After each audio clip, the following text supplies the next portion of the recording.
untuk mengambil langkah hukum yang tegas. Gini, baru saja saya tutup telepon tadi, Ayu Aulia telepon saya, ya, dia menyampaikan bahwa kok sekarang jadi saya yang diserang orang juga gitu loh. Kan niat saya baik, ya. Saya kenal Pak RK, saya kenal Ibu Cinta tuh dalam kaitan pekerjaan, ya, dalam kaitan kampanye gitu ya. Jadi dia juga merasa loh kok sekarang jadi saya nih yang disudutkan. Nah, ya saya bilang saya nggak tahu hal itu. Nanti coba, kan katanya Ayu Aulia sudah menunjuk kuasa hukum ya, kalau nggak salah namanya rekan Herdian Saksono gitu. Karena Lisa juga maaf tadi Ayu juga menyampaikan kepada saya dia akan mengambil langkah hukum juga gitu loh untuk orang-orang yang menyerang pribadinya dia gitu. Loh, seperti saya bilang kemarin kan di wawancara saya terakhir bahwa dalam hal ini, dalam kegaduhan ini para pihak mempunyai hak hukum yang sama, ya. Selama itu mempunyai alat bukti, selama itu ada saksinya, itu tidak ada yang bisa melarang gitu loh para pihak untuk melakukan upaya-upaya hukum. Nanti aja keluarkan kalau memang ada proses hukum gitu loh. Jadi supaya tidak ada fitnah, tidak ada berita-berita yang tidak bertanggung jawab gitu loh.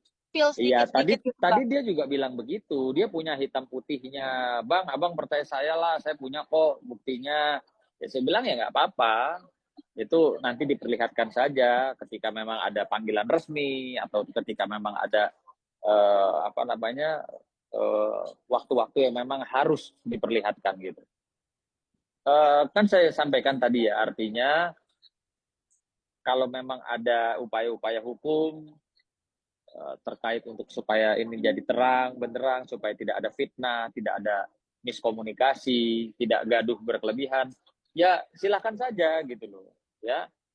Justru saya bilang yang pertama-tama itu yang harus segera dilakukan, yaitu tadi rekaman suara itu siapa yang membuat, lalu percakapan chat WhatsApp yang menawarkan sejumlah uang itu siapa yang buat. Ya, kan seperti kita ketahui ya, bahwa pencemaran nama baik itu adalah ketika apa yang disampaikan oleh seseorang itu tidak benar. Cenderung beritanya bohong atau fitnah. Tapi kalau dapat dibuktikan, ya ini misalnya nih, saya kasih contoh. Kuasa hukum melaporkan Lisa dengan pasal pencemaran nama baik. Nanti kalau Lisa bilang, saya mencemarkan nama baik yang mana? Apa yang saya sampaikan ini sesuatu yang benar, ini buktinya. Nah, gitu loh. Maka sesuatu yang benar itu tidak bisa dikatakan pencemaran nama baik. Itu. Makanya saya, kalau jadi tim kuasa hukumnya Pak Ridwan Kamil, pasti yang pertama yang saya akan lakukan dua laporan itu. Satu terkait dengan rekaman suara. Kedua terkait dengan percakapan WhatsApp gitu loh. Itu yang paling penting karena itulah yang membuat gaduh, itu yang membuat fitnah kalau menurut saya ya gitu. Alhamdulillah komunikasi. Aduh Bang Sunan maaf kita lagi umroh gitu loh. Ya artinya ya baguslah mereka infonya berdua sedang ibadah, mungkin sedang berdoa di sana gitu loh. Ya kalau saya sih sebagai kawan mendoakan semua selesai dengan baik-baik tanpa harus ada yang hancur namanya, tanpa harus ada yang masuk penjara gitu loh. Itu sih. Terakhir kemarin saya komunikasi sama ibu ya, Ibu Atalia.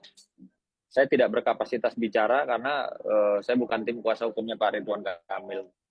Justru kalau saya melihat ya, kalau Lisa dilaporin, apa yang mau dilaporkan? Pencemaran nama baik karena ngaku-ngaku punya hubungan. Kalau dia bisa buktikan dia punya hubungan sama Pak Ridwan Kamil, bagaimana? Itu loh. Maka kembali lagi saya bilang, kalau saya jadi tim kuasa hukumnya, yang saya laporkan itu ya dua hal tersebut terkait dengan percakapan WhatsApp yang sudah dinyatakan sama Ibu juga, Ibu Atalia kemarin, bukan dari pihaknya Pak Ridwan Kamil yang menawarkan sejumlah uang itu, dan percakapan voice ini kan yang bikin gaduh dua ini nih, bikin gaduh dua ini gitu loh. Kalau Lisa saat ini untuk dilaporkan pencemaran nama baiknya, ya silahkan saja gitu loh, silahkan saja. Tapi kalau Lisa nanti bisa membuktikan di kepolisian, di penyidikan bahwa dia memang kenal, ada historinya ini itu ya, bagaimana kan gitu. Loh, kemarin kan katanya infonya udah heboh-heboh kan, katanya Bang Hotman Paris ya, udah ngajak ngopi katanya mau. Ya saya nggak tahu lah gitu loh. Cuma terakhir saya komunikasi sama Lisa, ya Lisa bilang Lisa nggak minta Bang Hotman untuk jadi kuasa hukumnya gitu loh. Padahal saya bilang kenapa kenapa enggak Lisa? Kenapa lu nggak minta sama Bang Hotman untuk mendampingi Lisa? Gitu loh. Padahal kan kalau Bang Hotman yang pegang pasti semua urusan beres, pasti menang kan begitu. Bang Hotman kan pengacara hebat. Saya bilang begitu kemarin. Cuman kata Lisa, ya saya nggak nunjuk dia bang, gitu loh. Itu infonya. Mengadakan Ya, press con dia ya Bang, untuk menyampaikan sama saya tanggal 10, ya insya Allah nggak ada halangan, dia mau jumpa sama teman-teman media. Itu yang oke. terakhir juga dia sampaikan. Infonya belum tahu saya infonya seperti apa. Oke. Yang pasti dia tampil katanya akan datang sendiri lah ketemu teman-teman. Itu. Saya Pasti nggak ada nanya lebih suasana gitu, Bang, jauh. ya? Saya nggak nanya. Kemarin saya tidak nanya lebih jauh karena kan suasananya juga masih Lebaran ya. Lebaran hari pertama apa kedua gitu. Saya komunikasi saya lupa. Tapi ya saya nggak nanya lebih jauh. Cuman dapat dipastikan kan saya bilang Lisa nggak ditemani didampingin suami. Nggak usah bang, saya sendiri aja. Ya saya sih masih melihat segala sesuatunya, masih melihat ya semuanya. Iya punya argumentasi lah ya, mungkin punya bukti, punya argumentasi, punya apa ya, merasa eh, gue yang bener nih kan gitu.